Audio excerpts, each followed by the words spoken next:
Batman. Good luck, Harry Potter.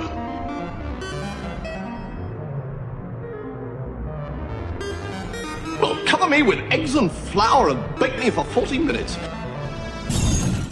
Hello, and welcome to ScreenMasters with me, Bav. And me, Fluff. And today on the show, we are going to be discussing our top 3 war movies. These are anything you deem as a war movie, really. I have left out a few that I've seen suggested as war movies, but because I don't feel they quite fit as true war movies. Yeah, I think we can discuss those on the honourable Exactly. mentions. So, before we start, of course, I would like to turn to some words, as always, and they are very apropos this week, so I would like to turn to the words of Edwin Starr and say, war! Huh! Yeah! What is it good for? Absolutely nothing. Oh, yeah. I'm not going to leave it at that, because we all know how that one goes, but it seemed like the most appropriate one for go for. So, over to the admin. If you would like to join the conversation, you can go to facebook.com/The ScreenMasters. You can at us on Twitter at the SM_pod. You can email us, thescreenmasters@gmail.com.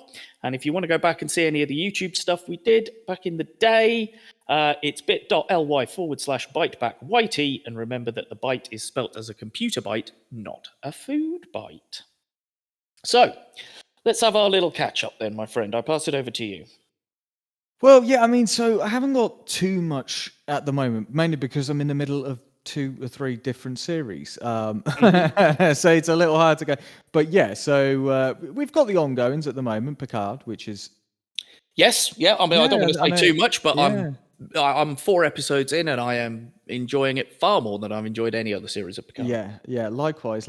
Yeah, there's a lot of Easter eggs, a lot of nods to the past, the lore of Star Trek, which you can't help but love. They seem to have just got it right this time. It's like, what was going wrong with the other ones? I get the different approaches that they went for a story centered around Picard, but this seems like the story they should have just told right from the start. Does it not feel like that this should have been season 1? Because this is what we all wanted. I mean, a next gen reunion, basically. Yeah, I mean, you could have. I don't know how you would have put. I wouldn't have necessarily said this would have been a season 1 because there's certain beats which I feel built up to this. True. Learning about Riker's past before he gets there, and a little bits introducing Seven and little bits like that, dealing with That's very true, I suppose. But yeah, certainly season 2 just felt like a big waste of time. Well, it occurred to me last night when I was watching an episode is how, of all the new characters they introduced in season 1, how many of them are in this series? Yeah, exactly. 1. Yeah. And she's arguably the worst freaking character they introduced. Yeah, I was intrigued by his relationship with Elnor, but now they've supplanted that. Yeah, I loved Elnor. It's like as if they took him away. Yeah, they supplanted him with somebody else, which again we won't say too much because those that might want to watch it themselves. But yeah, it's enjoyable. But yeah, I'm still I'll still hold reservations because the last 2 seasons disappointed me. Yeah, exactly. I'm on the edge. For the ride. I'm on the ride. I'm on the ride, and yes, I'm enjoying very much. But yes. Yeah, we're still going. And I know I haven't seen Geordie yet, and I know he's coming at some point, so that's cool. So yeah, it'll be nice to see him when he pops up. But yes, anything else? Yeah, I mean, I've started. It's a little bit of a slow one because I'm not too invested in it, and I kind of don't remember the characters. I think it's Shadow and Bone, which is a Netflix series. Which there's a few actors in there, and there's a couple of elements of the stories which I'm actually invested in. Weirdly enough, I remembered from the first series, but there's other characters and there's other plots that I'm like, I really don't remember because it didn't intrigue me. So it's funny, yeah. It's a random series that I've just got on the back burn. The other one is again My Hero Academia, which I've loved for a good little while since I picked that up. And I'm just slow burning the latest season at the moment. I don't think it's finished, so yeah, I'm just kind of waiting till it is, and then I'll... Yeah, season 6, isn't it? It's in at the minute. Yes, yeah. My son asked whether he could watch that the other day. What would you say? You know what? I mean, Because a lot of his friends have watched it and have got Sure. posters up of it and stuff. Yeah, if And his friends have watched it, then I'd have no objection. That's There's it, I don't nothing. have There's only one character who's a bit sleazy, but that's kind of. you're anime always down, going to get that in anime, exactly. aren't you? Yeah, You've exactly. always So got you're that kind of one used to that. sleazy But episode. other than that, no, it's got the right beats. Good. I'd say yeah. I'd happily. Well, yeah, because he asked me about Demon Slayer. He wanted to watch Demon Slayer. No. I sat and watched the first episode with him, and it's No. fucking not violent. It's not only violent. There's loads of people raved about the first series, and I enjoyed it, but I didn't seem to find my enjoyment as much as say My Hero. I think because of any, we're superhero lovers. That's our bread and butter. Yeah. So to see the different quirks again, for me, it's reminiscent of the X-Men in the respect of a school with different people with different abilities, learning how to use those in concert. And that really always intrigued me about the X-Men books. And I remember the Young X-Men run, I think it was like late 90s, early 2000s, which was just great because it was really, really fun. And it was taking it back to that school element. And this kind of has that. It's still dealing with some dark shit, as all anime often does. Of course. But it's also got those moral implications, and yeah, it's a good thing for kids to probably watch. That's the thing. I mean, you can criticize cartoons, anime, and stuff like that, but at the end of the day, they do kind of go, black and white. This is a good thing. This is a bad thing to do. So never a bad thing. It's you've just reminded me by saying the word implication. I was at Geek Retreat this morning with my son for the Pokemon morning, and one of the guy there who is like the fountain of all knowledge for Pokemon. Mm-hmm. He was sat and he was talking to someone, and he was like, "Oh yeah, you've got to pay the toll if you want to do so." Blah blah blah. And I was like, The troll toll. You don't mean the troll toll, do you?" And he went, I'm not going to say anything else. I was like, yeah, no, we shouldn't say the next line, but Yeah. I was just seeing whether you'd get the reference. He was like, oh no, I definitely get the reference. I was like, good. Mm-hmm, mm-hmm. Yeah, get into that boy's hole. Exactly. Yeah. So yeah, anything else? I mean, I assume one of the shows you're watching at the minute is Mando. Yeah, I don't course, want to of course. I don't think we need too to much discuss about that right now. I think we're going to put that on the back burner because we've expressed our love, and I mean, it's Pedro Pascal. I've got a man crush on Pedro Pascal. What can I say? My god! I mean, the guy is literally TV gold at the moment with Last of Us and everything else. I mean, how long have I been saying this? Yeah. Like, He's awesome, and it's been funny seeing people posting his appearance in Buffy from God knows how many years ago and stuff. Someone tipped me off to Vanity Fair do interviews with actors where they put them on a lie detector. Mm-hmm. Pedro Pascal's is freaking hilarious. You should totally look it up. It's Vanity Fair's lie detector with Pedro Pascal, and it's just funny as fuck because he's trying to lie about things. It's like, have you ever Googled yourself? And he's like, no. And the guy's like, he's lying. He's like, okay, yes, I have. Yeah. Okay. And then they start asking him about fan clubs and stuff. It's really funny. Yeah. No. Okay. Really That's funny. Definitely worth a 15-minute watch. Yeah. No. Again, Last of Us is not. It's a series now that I know it's done. It's one that I'm very intrigued by for a number of reasons because Pedro Pascal's in it. Mm-hmm. And Bella Ramsey is incredible in it, by the way. Yeah, it's one that it's one that now that I know a lot more about the guys from Critical Role and stuff like that, and I know that obviously Ashley Johnson and both Laura Bailey as well are both huge parts of it in 1 and 2 respectively. Yeah, I'm a little more intrigued to go and play the game before I actually now watch the series. But now I need to. It's difficult, man. I'm so glad that I didn't play the game because the ending is incredible. Mm-hmm. Like, it's so out of left field the way the whole thing ends, and yeah, I'd have been gutted if I'd played the game, knew the ending was coming, and watched it. I think so. I'm quite glad I didn't know. But I'm beginning to think. Unfortunately, I'm looking at a potential surgery on my foot at some point further down the line, sadly. So I'm thinking that I may end up borrowing my brother's PS5 and then burning through 1 and 2 during that period, where I'll be laid up for a little while. Yeah. So if that is the case, then I will do then. But yeah, just fun little fact for those who have been watching the show. Obviously, the voice actresses of Ashley Johnson and Laura Bailey both actually appear in cameo in the last episode. They Ashley do. Well, Johnson- I would say Laura Bailey is definitely a cameo. Actually, Yeah, Ashley Johnson has a cool role yeah, that they've written for her. and very apt for Yeah. you know birthing the character, so to speak. Yeah, exactly. And I think that's quite cool. And Troy and Baker, yes, the voice of Joel in the game, Of course, is in yeah. the episode prior to that as well. Yeah, so As a sort of yeah, main character, which is really nice that love all they of those like little- put them in there. Yeah. So yeah, and the final thing, obviously, speaking of all things Critical Role and Vox Machina and the like, sadly, obviously, the voice of Thordak, or we better know from The Wire, Mr. Lance Oh, Reddick, yeah. sadly passed away this week. Which He did. I'm you know, gutted. So the gutted. amount of times we've done a pod recently, and sadly we've lost a great talent. Yeah, and it's again, I think yeah. about the amount of stuff we must have talked about over the years that Lance Reddick was in one way or another. Oh yeah. Because I'd forgotten he was in the John Wick movies Yeah. until I saw the trailer for the most recent. I was like, Fringe. oh yeah, he's He the was in fucking Fringe. concierge, isn't he? He was amazing in Fringe. Yeah. He was in that really bad Netflix Resident Evil series.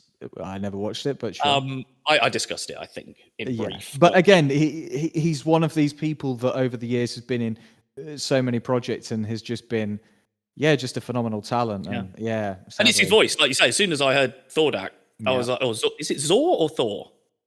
Z or a TH?" TH. TH. It is Thordak. Okay. Yeah. First time I heard him, I was like, "Oh, that's Lance Reddick. Cool." You know.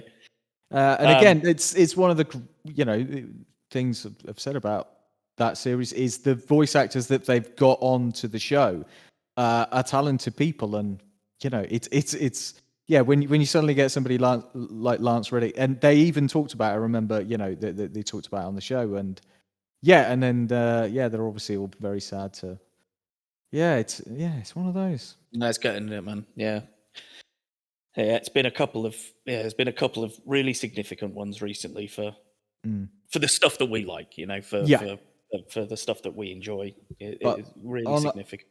On a final, we'll leave on a good note before we hit the main. The film that we both raved and loved about, Everything Everywhere All at Once.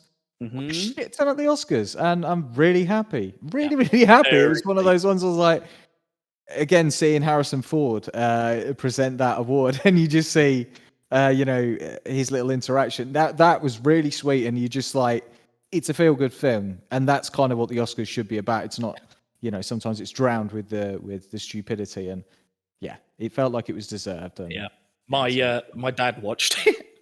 Because I spoke to my mum and dad about it, and I was like, I don't think it's your kind of thing, but I think it's incredible. And my dad was like, I was bored, so I just watched it one night. He's like, it's not my cup of tea. I was like, I can imagine the dildo fight and the butt plugs and stuff. That probably was probably a bit too much for you. But there you go. Well, I was going to discuss The Last of Us, because obviously I have been watching it week on week and have finished it, but I will... table that then until you've watched it, if you are intending to watch it. I do intend to watch it. It's one that's intrigued me, but again, it's one of those ones where I'm not.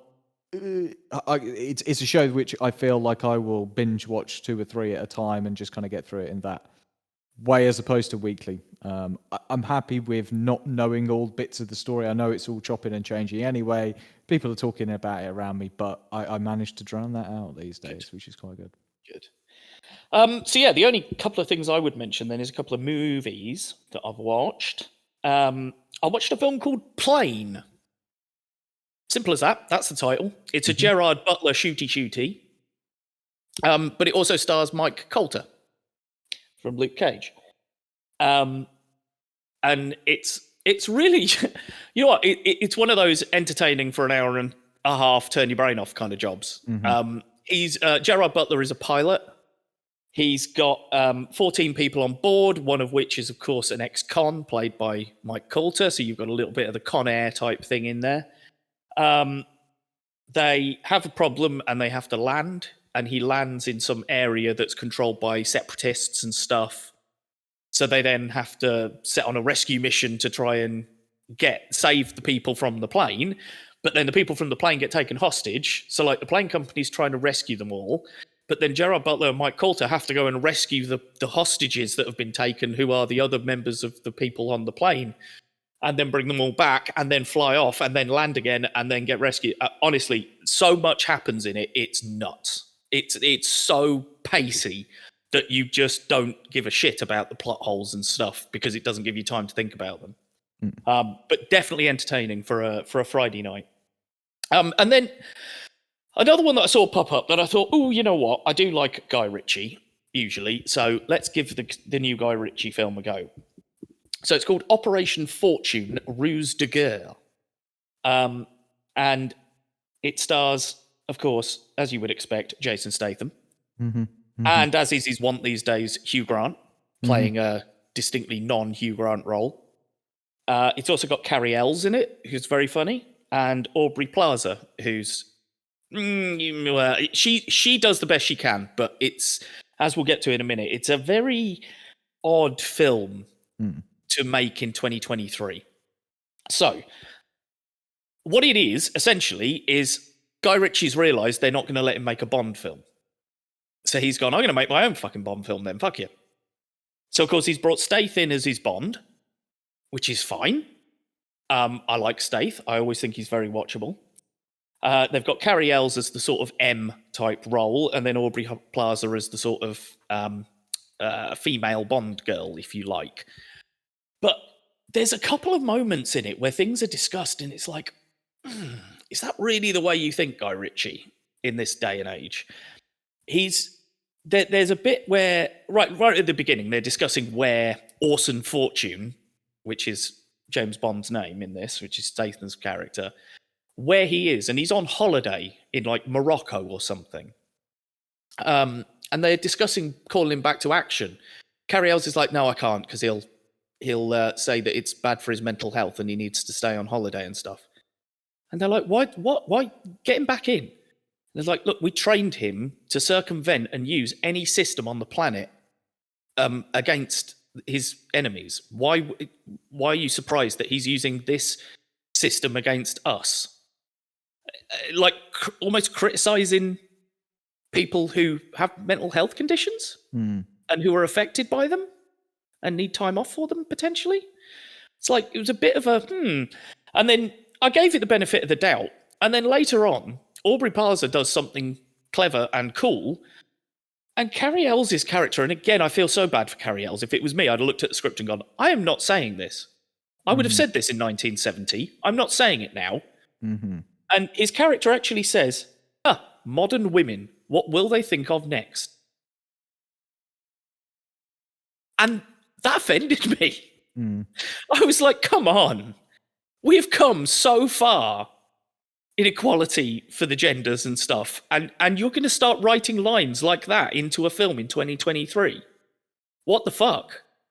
And then it's the sort of sleaziness that surrounds Aubrey Plaza whenever she's on the screen. It's not her fault, but like she's talking to him over the radio. So the shot that he chooses is her lips, very, very tight on her lips and the microphone, and the whole thing is backlit with a red light. And it's like her character is almost playing into the sensuality of it, being sexy over the thing. And I'm just like, wow, this seems a little bit backwards in its sensibilities, But it's Guy Ritchie. What the fuck did I expect, I guess? I was about to say, I mean, kind of hit it's it on the head a little bit, yeah. I mean, am I going to watch it? No. Of course you're not. And why? Because I saw the words, directed by Guy Ritchie. Written and directed by Guy Ritchie. Yeah, exactly. I don't know what it is about some directors that seem to have their heyday way, way, way in the past. Like he did some nice films to start with, like some interesting character pieces, and then it was, here's a big budget. Oh, okay, let's just get some really expensive people in and have a bit of a laugh and not really what? And I'll marry Madonna and make a film that she wants to make. And I mean, he did, what was it, King Arthur, I think, was it? And I was like, I just took one look at that. I genuinely, it was more morbid curiosity, and I watched it for about 10, 15 minutes. And then I just went, no, thanks. I haven't seen it. I just know what Kermode and Mayo said about it, which is that they would refer to it as King Arthur Daily. He's all right. Because it was a bit cockney and a bit, all right, I'm King Arthur. yeah, it just wasn't. No, not for me. So yeah, I mean, you know what you go in when you. Exactly. Yeah. So, but I was, like I said, it wasn't the normal guy, because The Gentleman is not as, it doesn't have those sort of sensibilities, whereas this did, and it just really surprised me in this day and age that you would write those lines, particularly the modern women. That modern women, what will they think of next? For fuck's sake, Mm-hmm. that's so shit. Like, I can't understand why you would do that. Like, if Andrew Tate's going to watch your film, yeah, I'm sure he's going to stand up and clap it, but Isn't he in most prison? normal Or fucking men, bastard? well, yeah, in Romania or wherever he is, hopefully. Hopefully that's the last we see of that twat, but there you go. So, yeah, Operation Fortune. Unfortunately, I don't mind it as a sort of almost a Bond parody, a sort of what if Bond was a Cockney geezer. It works like that, but there's just 2 or 3 bits in it that made me uncomfortable and made me go, "Oh, I don't like that. Why have you felt the need to do that or to go about it that way?" And I just think he could have done things a bit differently. But like I say, it's Guy Ritchie. What did I expect? Mm. So, war films then. I think we've both got some honourable mentions. I'm sure. So yeah, we'll discuss through some honourable mentions, and then we were going to go top 3. Sure. Which I actually had my top 3, and then I just thought, oh, you know what? I'll check a top 20 list just to see if I've missed anything glaringly obvious. And fuck me if there wasn't one glaringly obvious on there. I was like, oh shit, that's probably actually my number 1, to be fair, Sure. because of its significance to the entire genre. But there you go. We'll get to that when we get to it. So, honourable mentions. Give me some honourable mentions. Well, this is it. I mean, so again, like when you brought the subject of war films up, it's weird because it when you look at it, it actually encompasses a fuck ton of films. Let's face it. Yeah. Because it's not just a war film that you would suddenly go, oh yeah, a World War II film. You would just go, oh, that's a war film. But there's also the comedy side of it, like Jojo Rabbit is technically a war film. Yeah, shit, I didn't even think of that one, yeah. Or the one that popped into my head was, what is it? Musical. Sound of Music. Yeah. Sound of Music's technically a war film, I guess, because it's Schindler's in World List War II. Schindler's List I did think of, yeah. Technically a war film. I'm not... Yeah, but I didn't consider it for it, because it is an incredible film. That's the thing. It's so that was the thing. We've gone for more war, the on the battlefield sort of war film, rather than a film set at a time of war. I think that would be the distinction, wouldn't it? Yeah, exactly. I mean, so the ones that I picked, I mean, again, it's nothing for me. While I've seen some recent ones and I've enjoyed them, I think they didn't necessarily resonate with me now in terms of like my recall of when you said, think of, top 3 war films, and I pretty much 3 straight away came to my head without anything recent. So again, we'll see where you land on that one. But yeah, I mean, for me, honorable mentions most definitely is Black Hawk Down. Oh, mate, I'd forgotten that. I fucking love that film. Exactly. And how many cool people are in it as well? Jesus you just Christ, I mean, forget, don't you? It's when honestly, you go look at the cast, you go, fuck me, were all you in that? Yeah, so I'll the cast, I'll just quickly bring that up. Oh, what a great shout that is. Yeah, so I mean, all right. So you got Josh Hartnett, Eric Bana, the late now Tom Sizemore. Yeah, and somebody else we've recently lost. Ewan McGregor, Tom Hardy, Orlando Bloom, William Fitcher, Jason Isaacs. Forgot Jason Isaacs is Jason Isaacs. Wow, Jesus, I forgot he was in there. Wow. Ty Burrell from Bloody Modern Family. Oh fuck! I didn't even realise he was in it. Because I'd never seen Modern Family when that was out, so I obviously haven't watched it since I've seen Modern Family.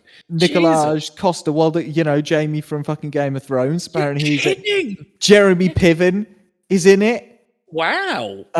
Ewan Bremner, which I remember he's in it. And they're just the sheer fucking number of people that you go, wow. Yeah, there's a lot, and I'm not even thinking of it. Some of the other people, but yeah, it's one of those films where I remember watching it back in the 2000s, going, "Fuck me, this is a bit good." Yeah, it was just one of those ones where it was completely different to other war films that we've seen because they focus more on the Vietnam War or Second World War. So this was kind of a very much, aside from Three Kings, again, Iraq War, that, I say war film, but of that ilk, and that at that point being shot, nothing was really touching on what was going on in that part of the world. And this kind of came out, and it was like, the fuck? Just the sheer cast behind it. And yeah, I remember, I'm sure we were working at Odeon way back. Yeah, probably would have been. What was it, 2000, 2001? 2001, so 20... Yeah, so we were both there, yeah. Only 22 years ago, Jesus Christ. Don't. We worked at the cinema like 5 years ago, mate, I'm telling you. Yeah, okay. Right? Yeah. So yeah, that was just one. So I suddenly was like, yeah, that was that one percolating. I was like, oof. Yeah, that's a crack. Does he almost? Yeah, just it was good for its time. And my God, if I watch that again, yeah, the feels watching some of the horrible shit that goes on there. And to be fair, the state of the world these days is pretty fucking horrible. I am sure there will be many films made in the future about what the fuck is going on these days. Jesus. Yeah. Another honorable mention for me is Glory. Don't know whether you've seen it before. No, I haven't. It stars Matthew Broderick, Denzel Washington, and Morgan Freeman. And it is set in the American Civil War. It is a fascinating film. Really good performances by all of them because it is very serious. It takes itself very seriously, and it deals with the implications of drafting, African American men into the army. And this is at a point where, slavery and whatnot is that questionable era in American history. It is one fascinating story. It's on Netflix, so I'd encourage you to watch it. I think it's a absolutely sterling film. I was going to say, I should prefix this entire episode by saying, obviously, this was all because of All Quiet on the Western Front coming out. Of course, yeah. German version.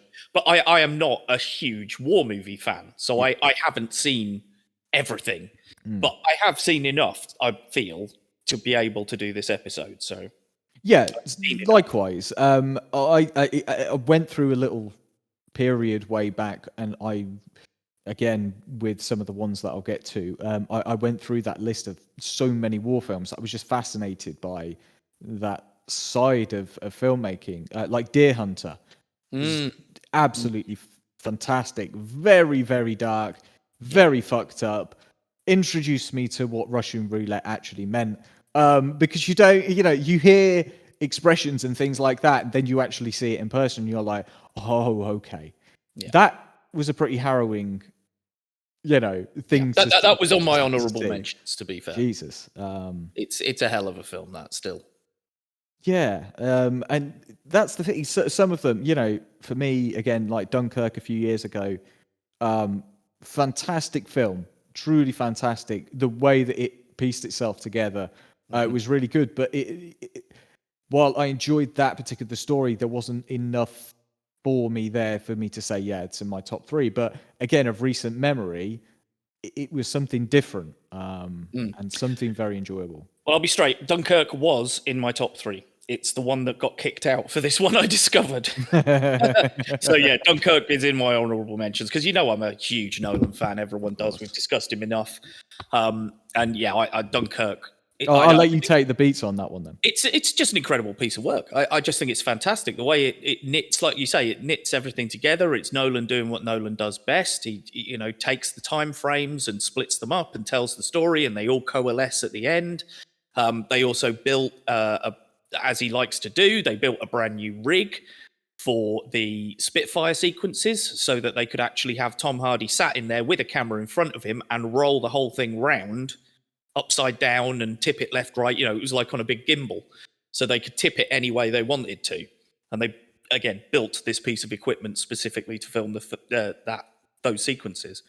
So yeah, Dunkirk, like I say, got knocked down to an honourable mention. And again, we've got Tom Hardy in it.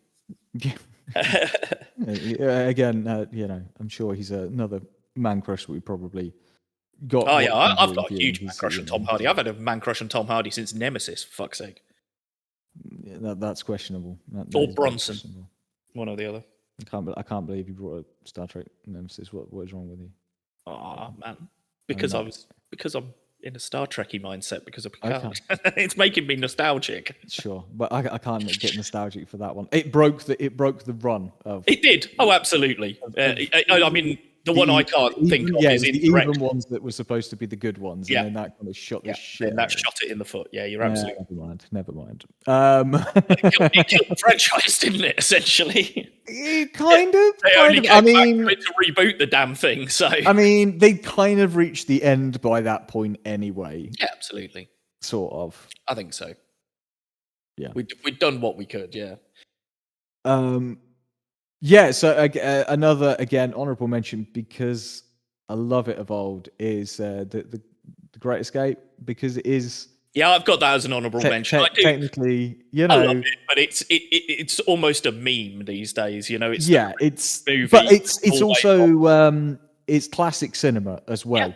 Oh, It is one of those films that you look back now again as the appreciator of film and whatnot that we've both been for years. It is fun to watch now that transition of how film is shot and the way that it is, and to go back and I really do find myself nostalgic for the way that certain films of way back were shot because they just look nice. They just look that clean cut to them, and sometimes it's sometimes lacking. I find in some films these days. Yeah. No, I agree. It's fantastic. It's shot and obviously, beautifully, and the cast again. It's just fun. Yeah, you can't argue with it. It's incredible. It is an amazing piece of work. And again, it's so important in the canon. It's how much pop culture stuff has that spawned? Mm-hmm. Everyone remembers Steve McQueen on his bike on the fields. Everyone remembers the whistle.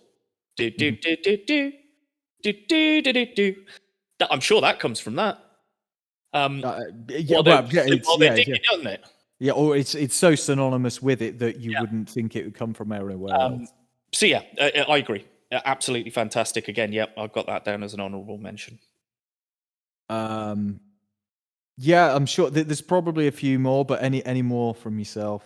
Yeah, I've got a couple more. I purely because they don't feature in my top 3. Platoon is one of the few sort of that style of American ones I like. I'm not a big Apocalypse Now fan. I think it's all right, but it I don't know. It just doesn't work for me quite as well as I think it does for other people. Hacksaw Ridge, Mel Gibson's war film with Andrew Garfield playing a medic. I thought that was really good, really impactful, really tense, good storytelling, which Gibson can at least do. And then I think the only other one, because it's not in my top 3, is Saving Private Ryan, particularly the opening sequence. It is in mine. It is in mine. That's fair enough. So I won't say any more. We'll come to that. But particularly the opening sequence is a standout and again, sort of affected cinema going forwards, I think, as it went on. But yeah, it's funny, isn't it? Because I wrote down Starship Troopers. And then was like, yeah, movie, but no, we can't count that. Yeah. It's sci-fi war, It's more a sci-fi film than it is anything else. So, I mean, that would be my other memorable, honourable mentions, even. Yeah, I mean that's the thing. Like one of the ones that I picked isn't going to be all out war film, but it's so it's one of those ones where you kind of go, War starring Jason Statham. No, I think that was him, and I've piqued my interest now. I'm going to have to do a quick IMDb search. Was that Jet Li?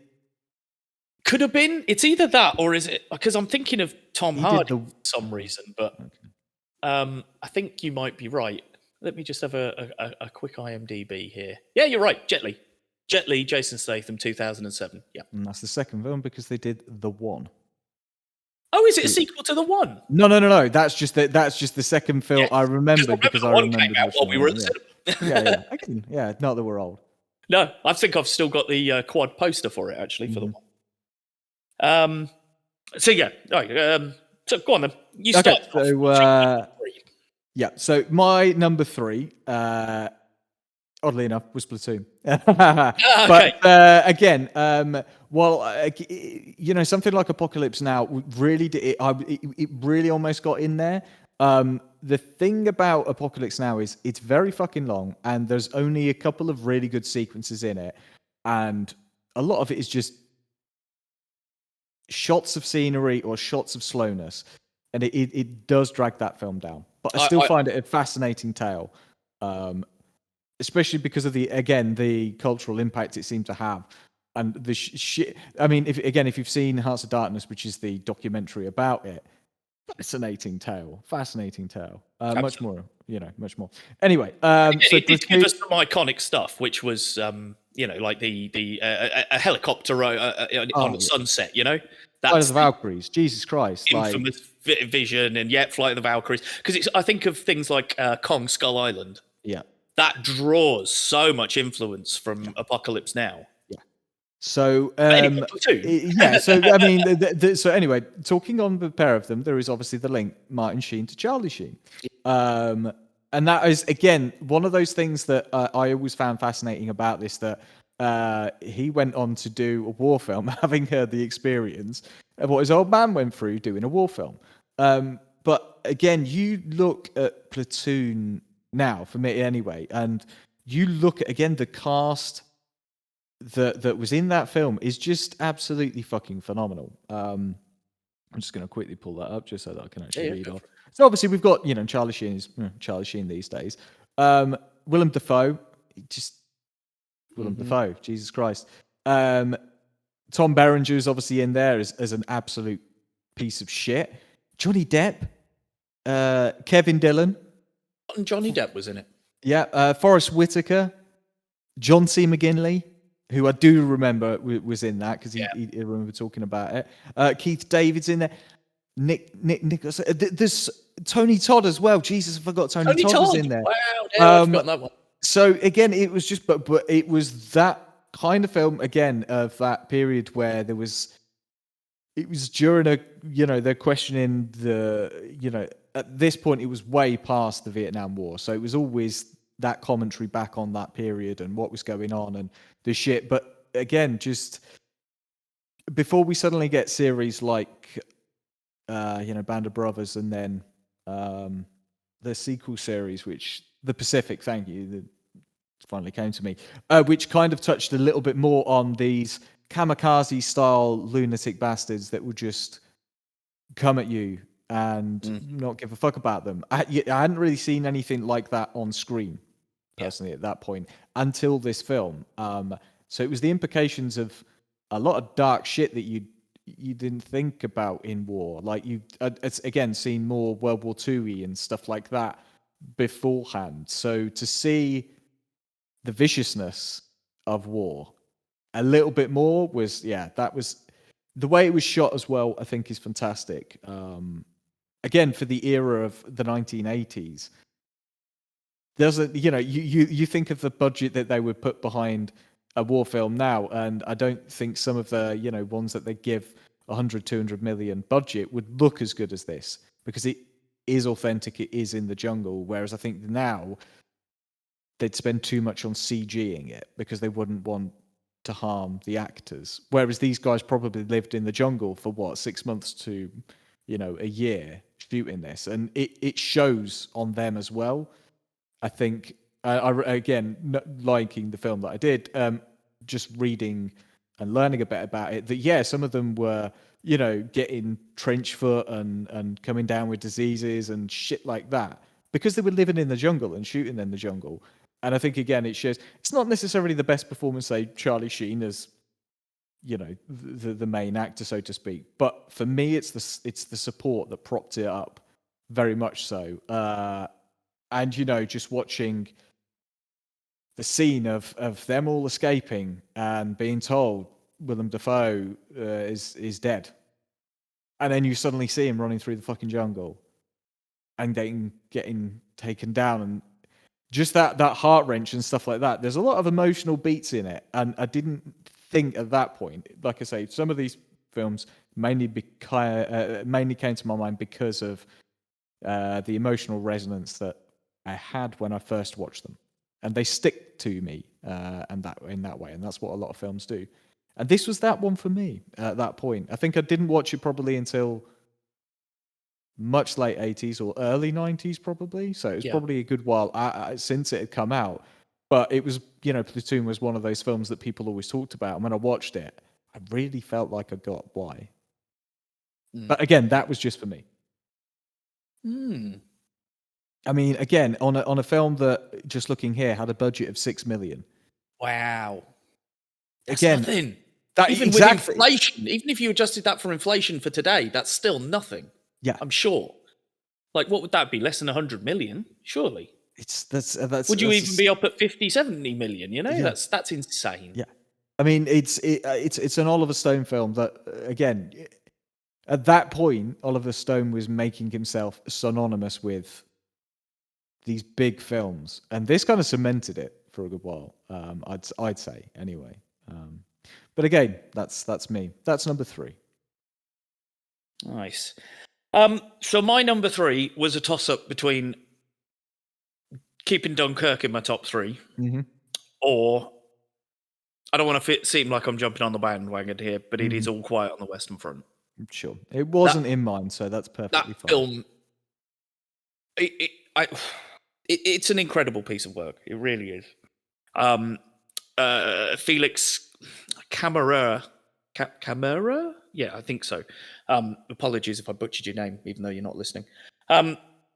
He is incredible. What a find! Like he's the main guy who we follow through the whole thing. What an actor! He's so good. And what gets me the most about World War One is that from watching that film, clearly both the Axis and the Allies have the same opinion of World War One.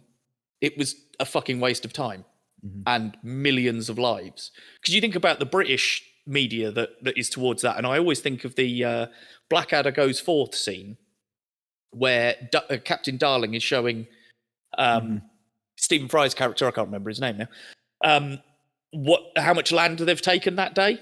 And there's this little piece of sort of 1 foot square turf on the desk, and he goes, "Oh yes, and what's the scale?" He says it's life size. And that's the amount of land they took. And, the stupidity of the generals continuing to send them out over the top when they're just getting shot and dying instantly. Clearly, the same is true of the Germans. They clearly think it's fucking pointless. And the film shows you that.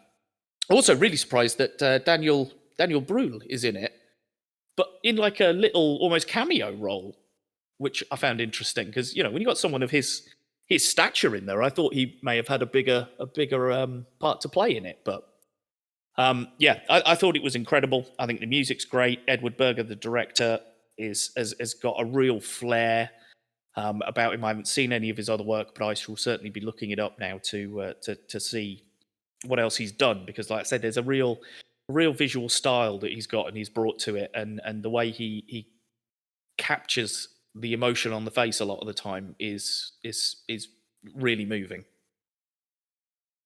Yeah, no, I definitely. It's one of those ones where I remember my mum saying, "Yeah, we watched Quiet on the Western Front," and I was like, "Well, okay then." It was a bit dark. Yes, it would be, Mother. It's about the First World War. What do you expect?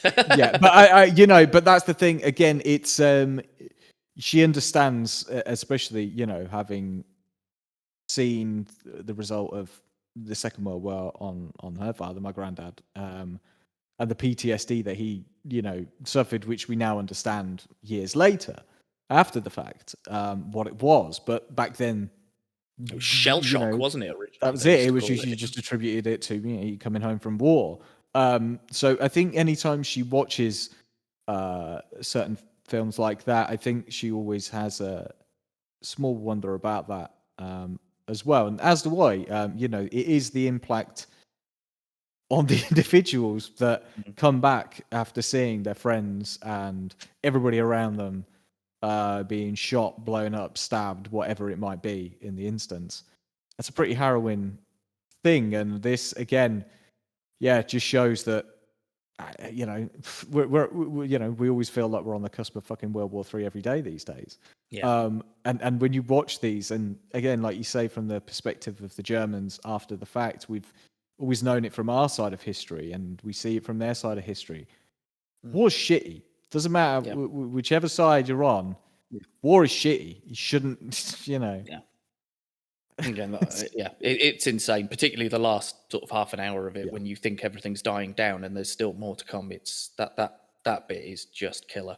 But yeah, I had a couple of days off and it was Thursday afternoon. I was like, oh yeah, I'll sit and chill out and watch a film Thursday afternoon. Let's stick this on. Why the fuck I went for All Quiet on the Western Front, I'll never know. Yeah, that was absolutely the wrong film to watch on a Thursday afternoon when I was trying to chill out. I came out of it and was like, oh, fucking hell, what's the point in anything? Yeah, it's you. There's certain, again, folly of youth. You used to watch anything at any point, didn't matter. You were just entertained. Now I very, very much, and I've said this in the past, have to be in the right frame of mind to watch a certain thing at times. Yeah. Like say Friday night, I want to be like, Friday night, turn my brain off. That's what I want on a Friday night. There's entertainment, and then there's, okay, I'm going to be in a deep, deep place for the next couple of hours after this one. Okay. Yeah. So that was my 3. What's your 2? My 2 is Full Metal Jacket. Okay. So again, a film which wouldn't have necessarily thought, again, that it would immediately come to mind as war film, but again, mulling over certain films in my mind, I was like, again, it's one of those films which had an impact when I watched it for the very, very first time. And it is a film of two halves. Yeah, absolutely. Because the first half of the film, or first third, probably. Yeah, something like that, isn't it? It's the training camp, essentially, isn't it? Yeah, and then they go out to actually fight in the field. It's not the nicest of experiences. Hell no. That film is the reason I never wanted to go into the military. I know it's probably not like that nowadays in the British military. It probably wasn't at the time in the British military, but yeah, Gunnery Sergeant Hartman scared the shit out of me, and I did not want that. But again, I every person who has done a drill sergeant since then, has in some way, indirectly or directly. I mean, if you take Clancy Brown in Starship Troopers, he's practically channeling the bloke. Whereas you watch other ones and they're just, you can see this character in them. They've taken little bits of it to put into there. And yeah, I mean, it's, Christ, I've called up some quotes to read through, and half of them I can't fucking read, actually, because they're too rude. But, you know, it's the, where is it? My favourite one's the, oh, Christ, yeah. How tall are you, Private? 5'9", sir. 5'9"? I didn't know they stacked shit that high. And then what's the other one? Oh, yeah. Where the hell are you from anyway, Private? Sir, Texas, sir. Holy dog shit. Texas? Only steers and queers come from Texas, Private Cowboy, and you don't look much like a steer to me, so that kind of narrows it down. You suck dicks? No, sir, no. Are you a Peter Puffer? No, sir, no. I bet you're the kind of guy who'd fuck a person in the ass and not even have the goddamn common courtesy to give him a reach around. Jesus fucking Christ. There's the one where he's talking to, because I'm sure the stack shit guy ends up, that's Private Pile, because he decides he's going to call him Private Pile. There's the fat one that he tears apart as well. I mean, fucking hell. Yeah. It is one of those, well, again, it's one of those ones where, again, you know that there's some horrible shit that goes on during wartime. But you then realize that there are some people who are brutally, brutally horrible to them, whether intentionally or not, to prepare them for war and for horrible situations by being outright pieces of shit. The fact that, you know, the man who sits there on the toilet after killing him and blows his own brains out is the Kingpin today, Vincent D'Onofrio. Yeah, absolutely. And it again, like when that's such a sequence that lived with me for fuck knows how long after I first saw that film. Just popping the bullets in full metal jacket. Yeah, just very powerful, very, very powerful. That first little bit before you've even got to them engaging the enemy in wartime. And then that ramps up as well into some seriousness. Obviously so. But having Adam Baldwin randomly as somebody that I remembered way in the future, I when I saw him, I think in Firefly and stuff like that, I was always like, shit, yeah, you were in Full Metal Jacket. And other people as well. You're just like, what the fuck? It was one of those films again that resonated with me. At that point, it had an impact, and I remembered a hell of a lot about it. Them all, after all this shit they've gone through, just kind of singing through the wastelands, the Mickey Mouse Club theme. Again, weirdly just stuck in my head all these years later. How I remember that shit more than other things. The fact that I remember that tells me that I remembered the film with reason. Because again, you see some horrible shit, but you see the teamwork, the understanding they have as brothers in arms, which again we've talked about our love of Band of Brothers and stuff like that, because absolutely. you see that bond that they each share between them, but then they lose one of their friends beside them, but you can't stop. You've got to carry on because that's the nature of war. And again, it's one of those films that hit a lot of those beats I found back then. Yeah, I agree. And I mean, the other film, which again almost made it in as opposed to this, oddly, and I'll just do an honorable mention, was Good Morning Vietnam. Yeah, that's good. For a similar reason. Because, again, it showed impacts in different ways. Aside from the fact that, the late great, fantastic Robin Williams does, Oscar-worthy performance in that fucking film. Mm-hmm. It's just the characters that they portray and the stories they tell in each of these respective films is just fascinating to me. Yeah, I agree. So my number 2 is unfortunately quite a recent one again. 1917. I imagined it would be, which is again actually First World War again, which I've only just picked up on actually. But there are always understandings probably between us. I generally know which ones you might pick, and I stay clear of those. I still don't think you've got my number 1. But yeah, so 1917, Sam Mendes, main star is George Mackay. It's quite similar to Western Front in the way that we follow George Mackay through the thing. I mean, what elevates it for me is obviously Sam Mendes, the flair, the style, he wanted to try and make the whole thing look like one shot throughout the entire movie, and I remember first sitting down to watch it in the cinema and thinking, I'm going to find these fucking edit points. I know I am. And after 10 minutes of the film, I wasn't even looking for them anymore because I was just so gripped in what was going on at that time. So yeah, I love that film. I love that film so much. I think it tells an amazing story. And again, it still demonstrates the pointlessness of the whole thing. Although it does have some more... it's got a couple of uplifty type moments, like the moment where he comes across and everyone's sat sort of chilling, playing instruments or whatever. So there are some moments, not levity, but some moments of pause where you can, you see the camaraderie that exists between them that perhaps kept everyone going at the time. But it's though they just make me go, how did you do this? I don't know how people did it.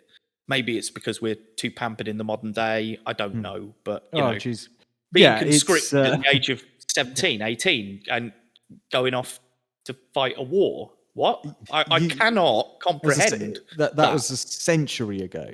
Yeah. That we've come so far, but again, as I say, at the same time have come so little, actually. Yeah, exactly. We can build a little bit better and we've got better entertainment, but we don't appear to have, we haven't got past that element of needing to destroy each other.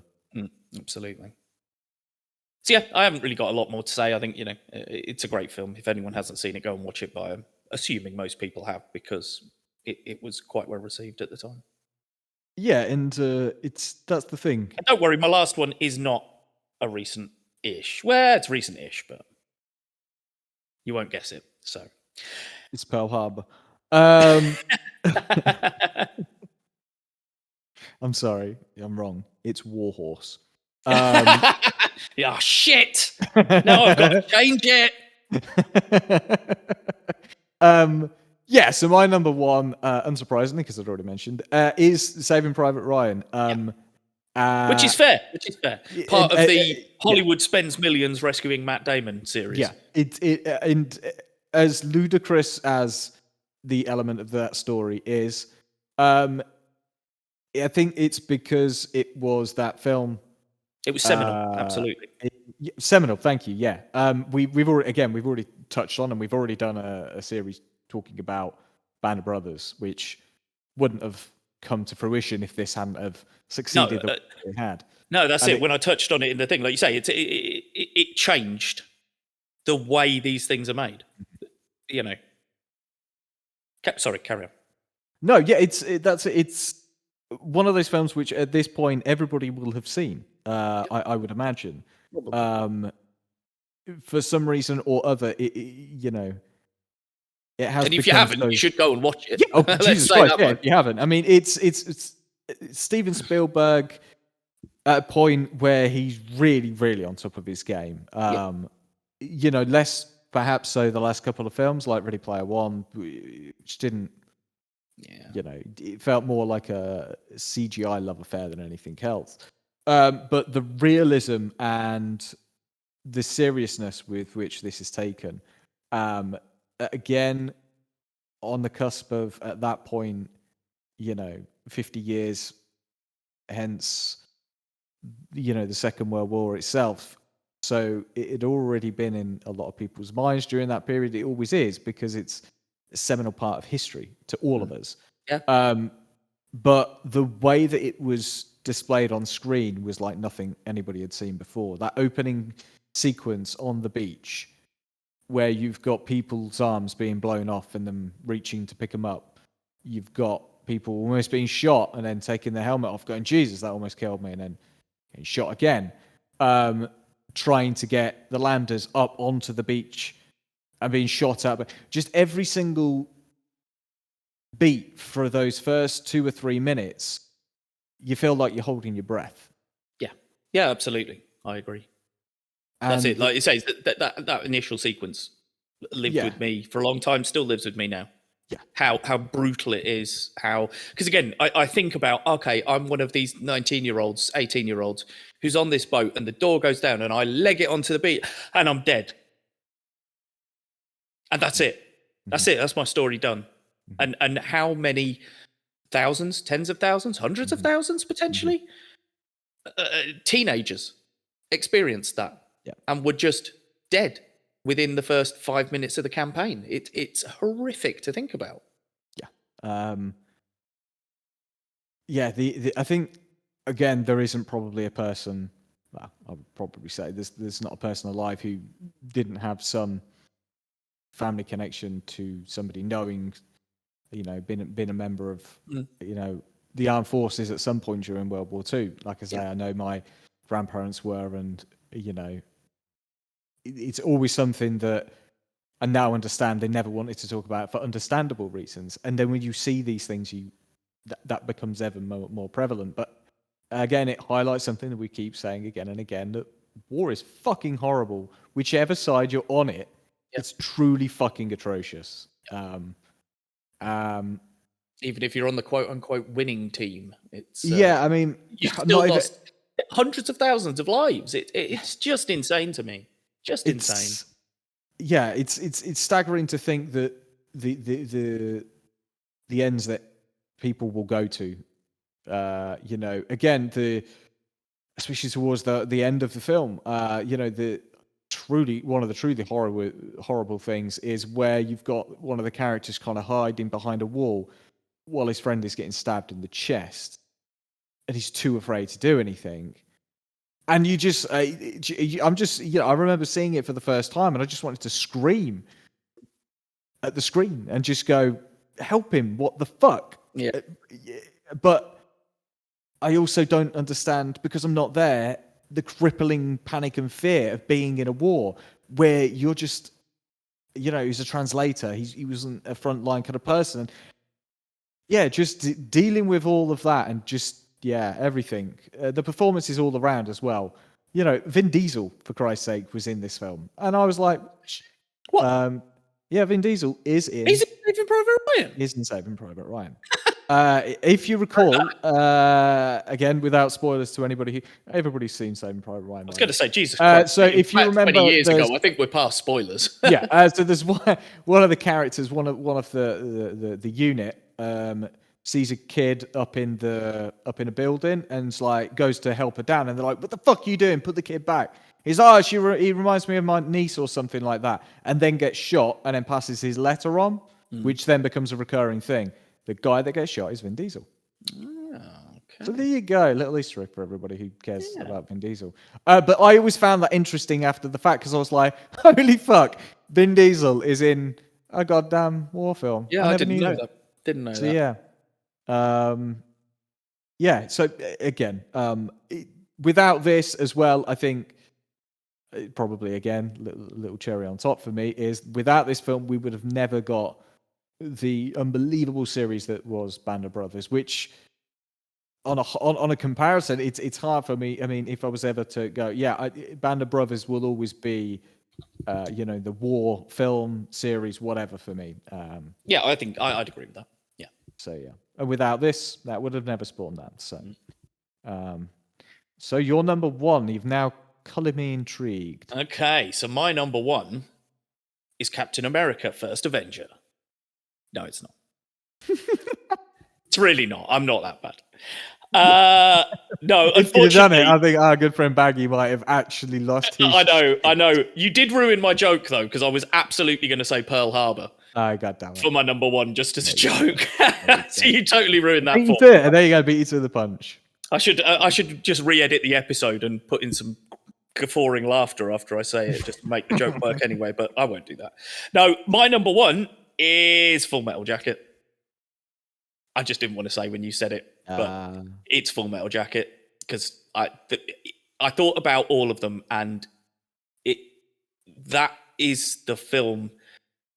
When we talk about living with you, when you talk about playing over in your mind again and again, every time I watch that film, I am not right for about 2 days afterwards. Just not, and I don't mean depressed or down, or I just mean it's in my head for the next 2 days. You carry it with you. That's it. Thank you. That's it. I carry it with me for a couple of days afterwards. You're absolutely right.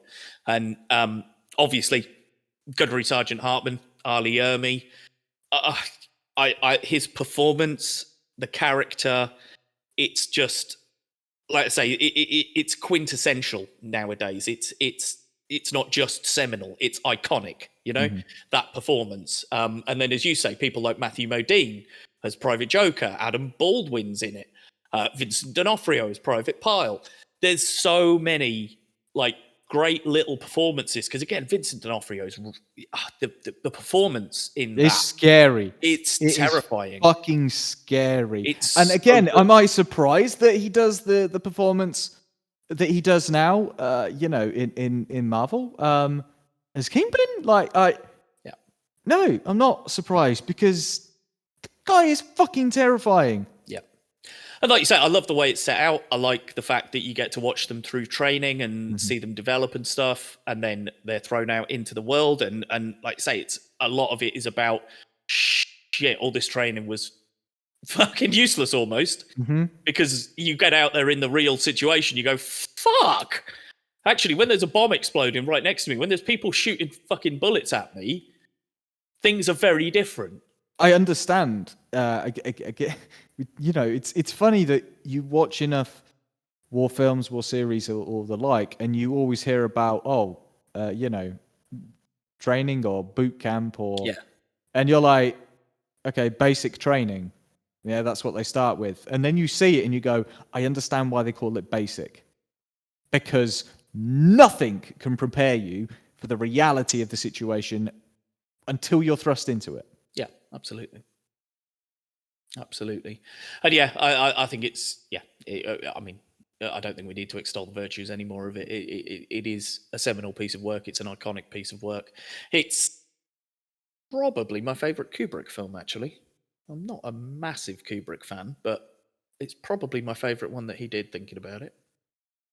So yeah, that would be my number one. Yeah, Kubrick's a funny cat. Well, Yeah. it's like, I think about it, Shining's good, but I prefer the book, actually.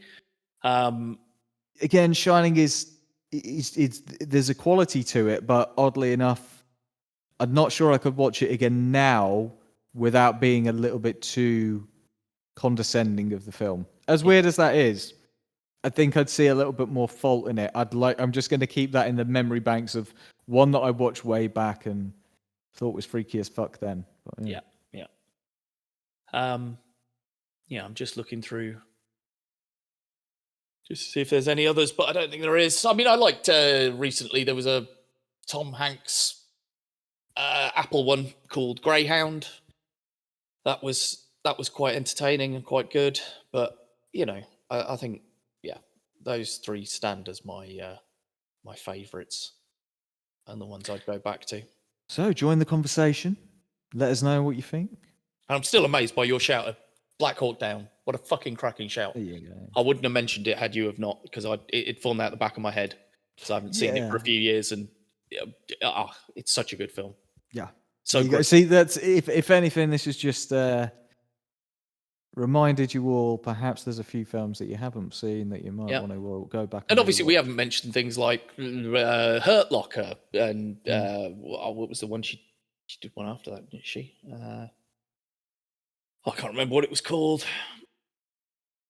No, yeah, there've been been similar of that ilk. But yeah, I think like I say, each one of the ones that are in my top three just hit that note and will sit with me.